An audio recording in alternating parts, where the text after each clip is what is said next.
आप सबको प्रणाम।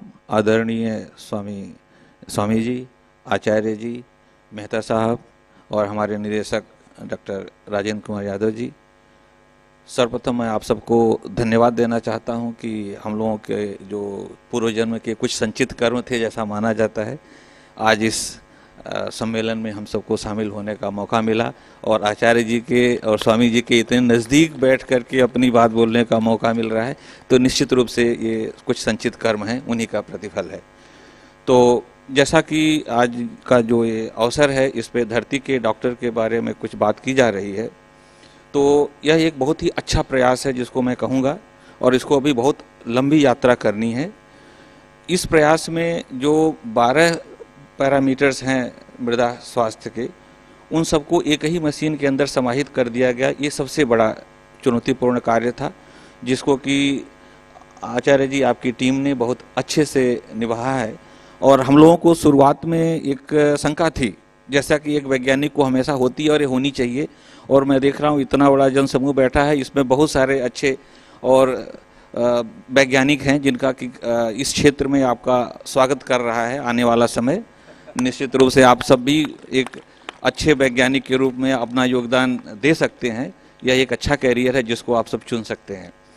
तो जैसा कि मैं कह रहा था कि शंका थी, तो उसके समाधान के लिए फिर हम लोगों ने कहा कि नहीं, इसकी हम पूरी टेस्टिंग करेंगे, और जब तक हम संतुष्ट नहीं हो जाते तब तक हम इसको आगे नहीं बढ़ाएंगे। हमारे पर था कि आचार्य जी का बार बार ये प्रश्न आता था कि जल्दी से कर दीजिए इसको।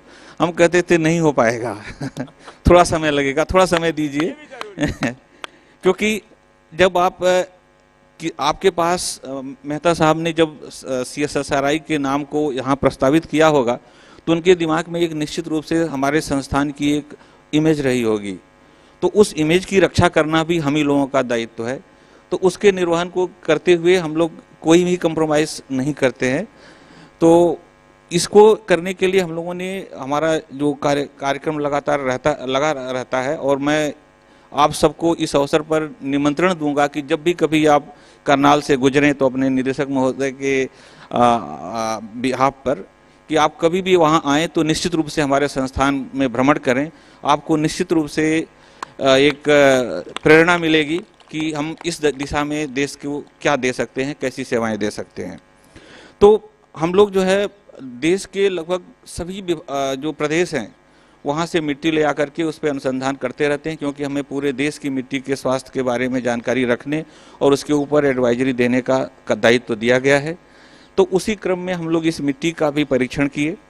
मैं बताऊँ आपको कि 3 सेट हमारा जो है ट्रिप्लिकेट में हम लोग करते हैं, जिससे विज्ञान में 2 चीज़ें होती है कि कितनी एक्यूरेसी है, यानी जो रिजल्ट है वो कितना true to its nearest possible value है, और दूसरा इसकी रिपीटेबिलिटी कितनी है, आप इसको कितनी बार दोहरा सकते हैं। अगर 10 बार करते हैं तो उसमें एक ही तरह के रिजल्ट के आने की कितनी संभावना है, उस चीज़ को ध्यान में रखते हुए हम लोग इस मशीन के द्वारा परीक्षण किए।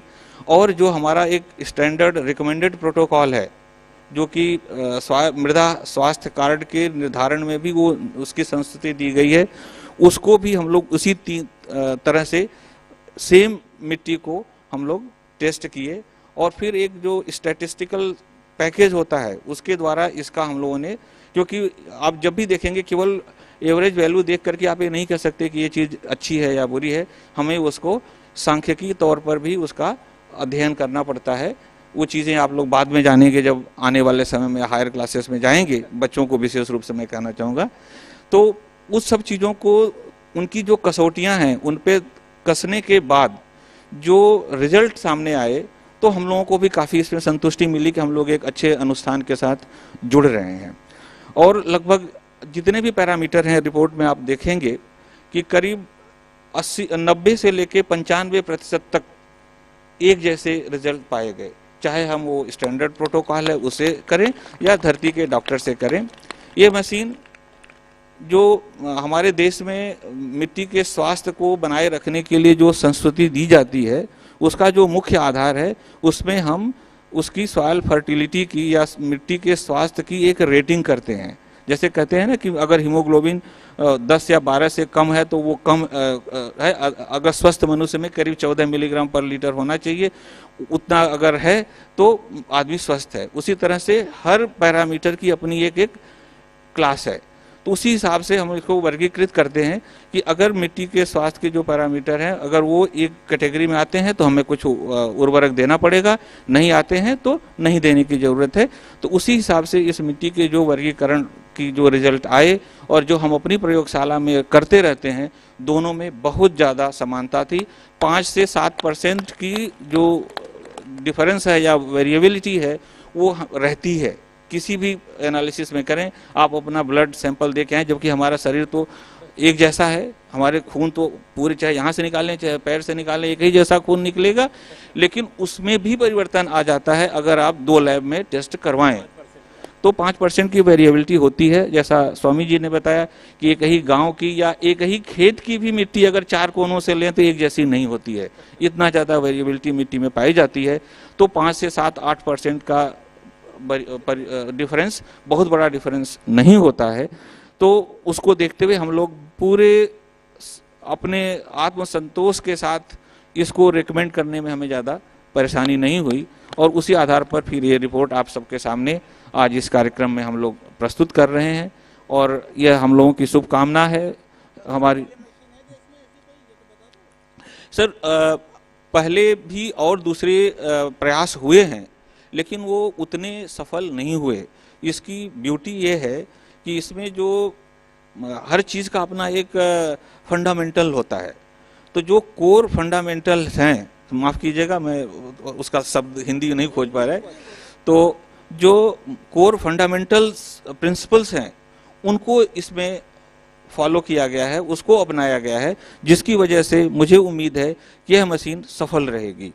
और दूसरी मशीनें, कई सारी मशीनें डेवलप की गई। हमारा भारत यहाँ दिल्ली में जो एक संस्थान है Indian institute of agriculture research, उसकी भी मशीन है, उसमें भी कुछ न कुछ वेरिएबिलिटी आती है, हालांकि वो भी मार्केट में उपलब्ध है। इसी तरह से भोपाल में एक मशीन है, उन्होंने भी कुछ बनाई। तो सब अपने अपने प्रयास करते रहते हैं, लेकिन आप कितने एक्यूरेट हैं, आपको भाग्य ने कितना अच्छा वर्ण किया कि आप जो है अपने प्रयासों में सफल रहे।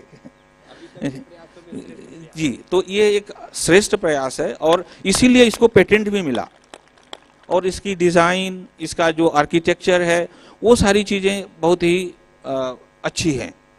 तो इसके लिए मैं आप सबको साधुवाद देता हूं और अपने को सौभाग्यशाली मानता हूं कि इस अनुष्ठान में हम सबको जुड़ने का मौका मिला, और अपने निदेशक महोदय को भी धन्यवाद देता हूं कि हमारी टीम को आपने इस कार्य को करने के लिए चयन किया। बहुत बहुत धन्यवाद। जय हिंद, जय भारत।